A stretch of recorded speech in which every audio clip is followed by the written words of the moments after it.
Are you looking for a way to incorporate circles into your quilt blocks? Stick around, I've got a good one for you today.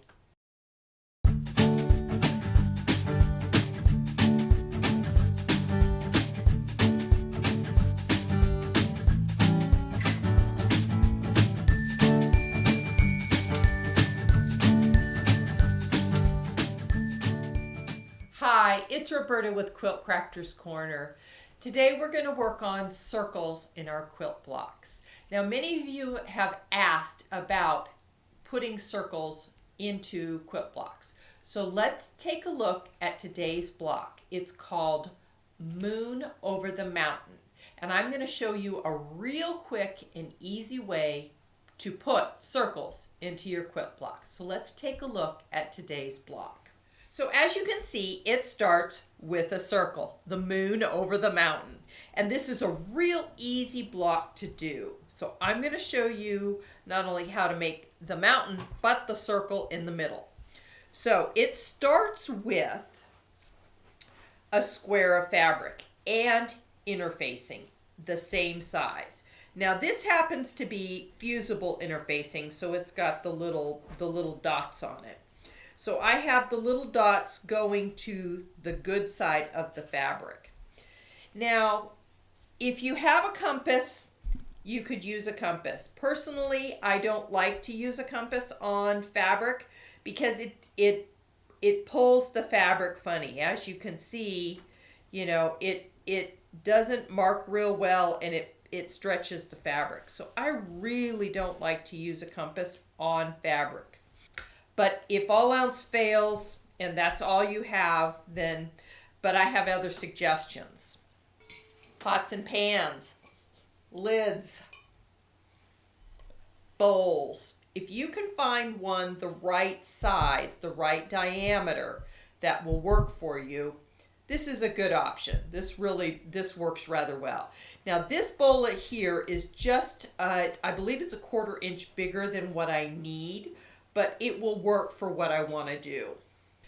So the first thing that I did with my fabric is I folded it. I folded it into quarters and made creases. And I creased it really well so that I can see those lines. And then crease it again. And this is referred to as many things.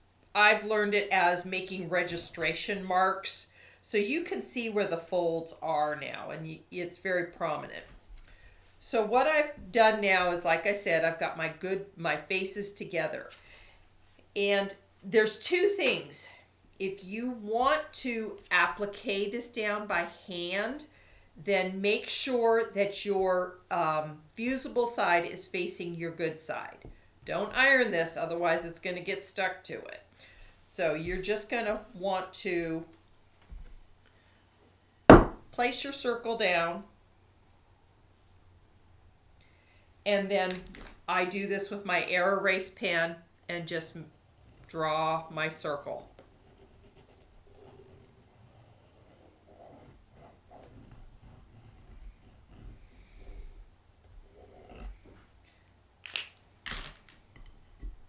Okay. So there's my circle. I've got my circle already. So now I can go and stitch on this line and stitch all the way around. Start from here and just go all the way around. You're going to stitch all the way till they meet. So let me go do that. Okay, I have stitched all the way around my circle. And now from the back side, what I'm going to do is I'm going to separate my interfacing from my fabric. And I just want to separate it enough so that I can get my scissors in here and just make a clip so that it just opens that up. Okay, I've got a clip there. Now she calls, in the pattern from Quilter's Cache, she calls for you to pull the fabric through. I don't like to do that. First thing I want to do is I want to trim off my edges. I want to make sure that I've got all my edges off of there. And you can do it with the rotary cutter, you can do it with your scissors, you know, whatever you want to do it with. Just trim close to the stitching line and just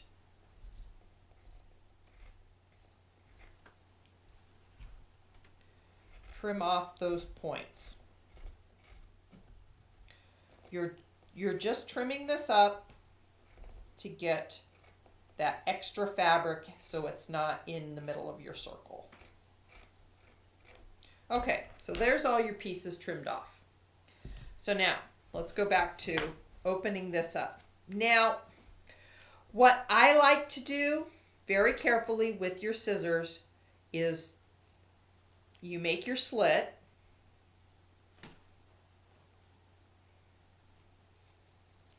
Now you could easily pull this fabric through now. What I like to do is I like to go ahead and cut some of this out. It just makes it easier to pull this out and around, and you don't have all this extra in there. You don't really need it. So you just want to leave like an inch or two there. Okay, and now it's much, much easier to turn out. You're just going to turn this out.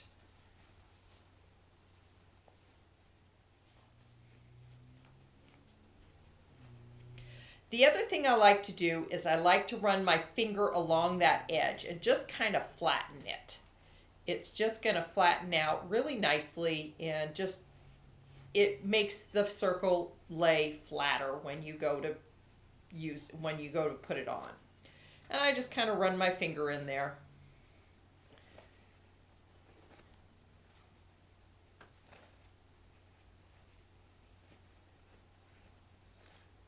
Okay, so there's my circle. There's my moon. My moon is all ready, and you can see. Now, because I've got my interfacing, my sticky part of the interfacing, if I go and iron this, it's going to stick. So we don't want it sticking to the ironing board.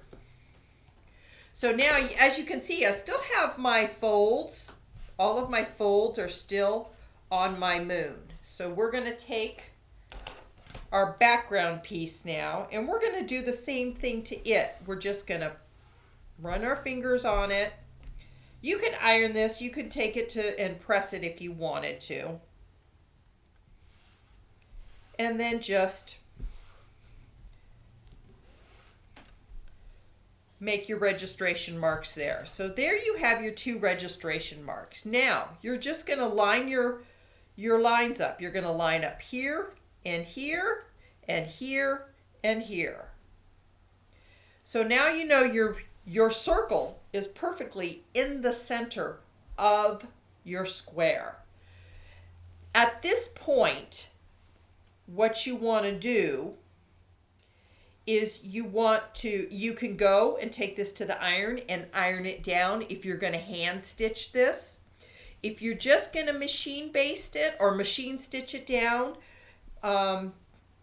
you could just do it like this. I'm going to go, since I have the interfacing, the iron-on interfacing, I'm going to go and press this down and then stitch it.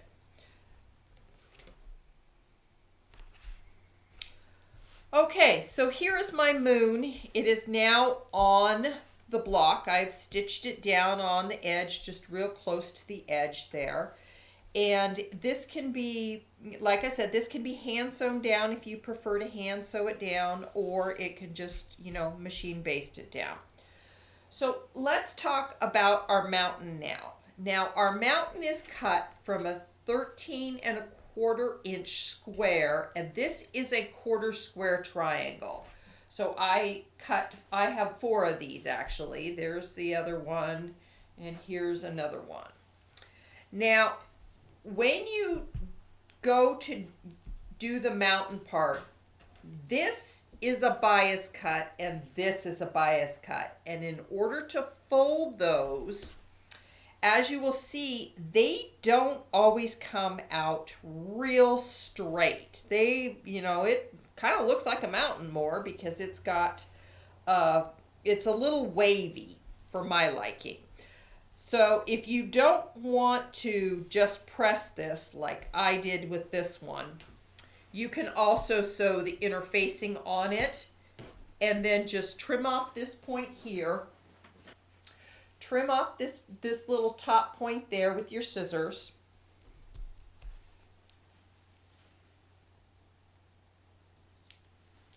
And then just turn it inside out like so. And once again, I kind of run my fingernail up in there. The other thing I have is it's just a dowel, and I'll use it to poke up in there. And then now I've got my mountain. The edges of my mountain are a little bit straighter and they go on a little bit easier. And I have done this also with the interfacing with the fusing going out, so I could go iron this down now on top of my my moon, and it will fit very nicely. Now make sure when you go to put your mountain on that your point of your mountain meets the center right there where all of your registration lines come together. You want to make sure that this is lined up correctly. So let me go press that and put that down. Okay, so I took and I pressed my mountain down, and then I just stitched over the top on the tops and top stitched it down. And that's all there is to this block. It's a real simple, easy block to make, and it's quite interesting.